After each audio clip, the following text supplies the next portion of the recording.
This is the Toreador, a vehicle that features a rocket boost. Oh crap, I'm going in the water! Oh wait, that's fine, because the Toreador also has the ability to go into a submersible mode and basically turn into a James Bond submarine, just like the Stromberg. The Toreador also features the ability to shoot torpedoes while in the water and missiles while on the land. And even better than that, it has an unlimited amount of missiles. This is the only car in the game, or should I say vehicle like the Oppressor Mark II, that has unlimited missiles. The Toreador can also survive a pretty solid chunk of missiles before being blown up, and it features 4 seats while featuring also crazy good handling on the road. On every single aspect, you'd think that this is indeed the best car to own in Grand Theft Auto Online. And while I do think that the Toreador has some very compelling arguments going for it on why it is one of the best purchases, I hate to say it, but the Vigilante is just flat better, and in today's video I'll be explaining why. Now, yes, the Vigilante cannot survive any explosions. The Vigilante does not have unlimited missiles, and it's a much easier target to take apart, and only seats 2 people. It cannot go in the water. So far, these are all massive downsides, and you'd be correct. It is worse. In a public session, the Vigilante is flat worse than the Toreador. However, there is one massive reason why the Vigilante is the most important vehicle to own in Grand Theft Auto Online, and that is for doing any missions, heist setups, or literally anything that you can't use normal vehicles in. For example, this week, the Dr. Dre VIP contract, the data leaks, are double money. That means that you can get a $2 million payout just this week completing the missions, and this is now the second time Rockstar has given us this capability. Completing some of the missions for Dr. Dre, you are limited to your car choices. You're not allowed to use vehicles like the Toreador, the Oppressor Mark II, or any of the vehicles like the Deluxe, so anything that has missiles, the Scramjet, Ruiner 2000, anything like that, any special weaponized vehicle, you're not allowed to use in the game. However, the only car in the game or weaponized vehicle you are allowed to use in missions that still features homing missiles is the Vigilante. And it's not just the Dr. Dre missions, which I should point out are very effective to use the Vigilante for, but it's any heist setups. If you're doing the, Doomsday heist, anything like that, you can use the Vigilante for those missions to deal with anybody that you need to with the homing missiles.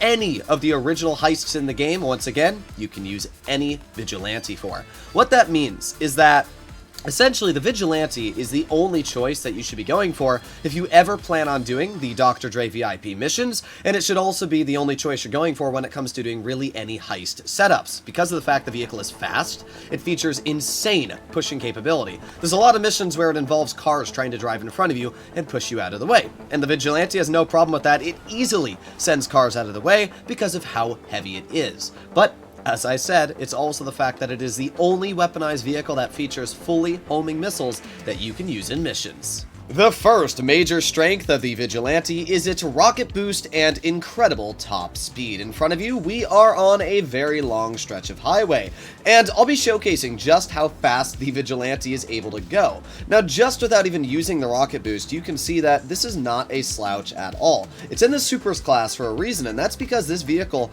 can achieve a top speed close to about 128 miles per hour on flat ground. And as soon as you activate the rocket boost is really when the Vigilante starts to pick up speed, going at 150 miles per hour when you use the rocket boost. So, as you can see, the Vigilante chills at around 140 to 150 over and over while you're using the rocket boost. In fact, you can see for a little bit, you can even get over 150. Once you get a pretty good pattern going and you're able to keep the rocket boost going, you're going to average around 147 miles per hour, which allows the Vigilante to become one of the fastest land vehicles and even modes of transportation in the game.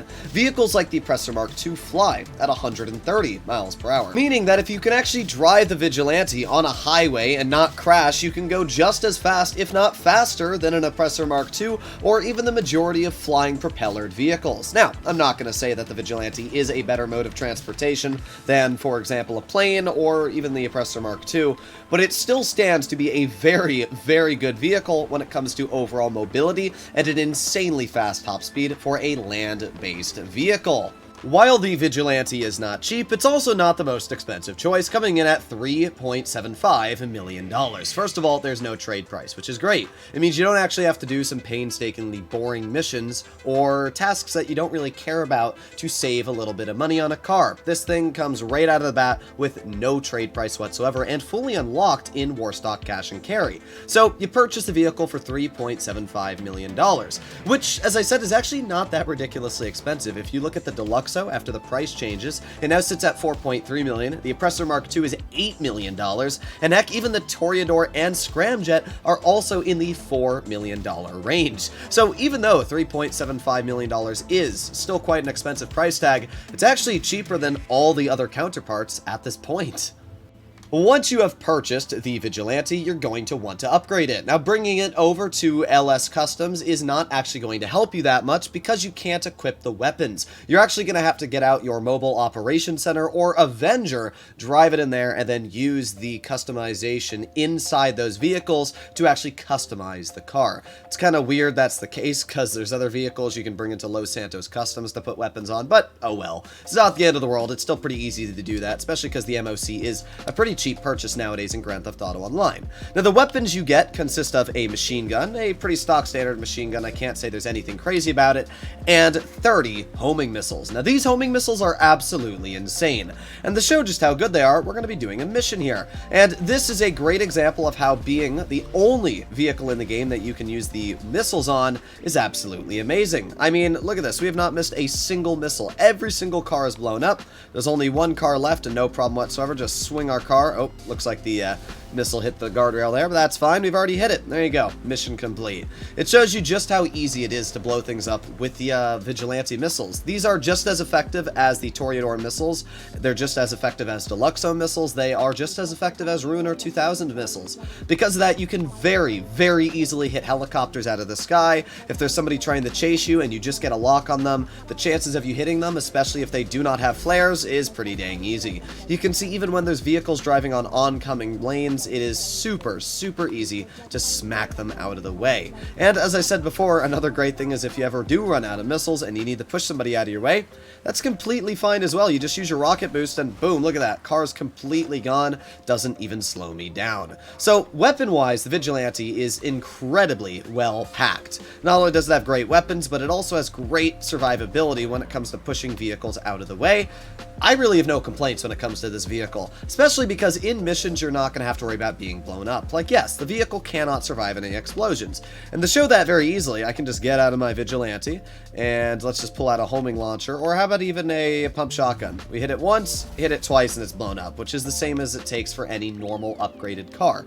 So, yeah, it doesn't survive any explosions. I mean, you can very easily deal with it. However, in missions, you don't need to worry about being blown up, which obviously makes sense, because missions don't involve explosions. There's a couple missions in the game where you've got, like, homing missiles that don't really home on you, and again, the Vigilante is just a great choice for missions like that. Overall, the Vigilante, at least in my eyes and its capabilities, is one of the most important purchases to make in Grand Theft Auto Online. Sure, if you're only doing the Cayo Perico heist and you don't ever plan on doing the Dr. Dre VIP missions or any other missions in the games, then you don't really need a Vigilante. But if you plan on ever doing anything that has to do with missions, then this is an absolutely mandatory vehicle to get your hands on, just because of how dang effective it is.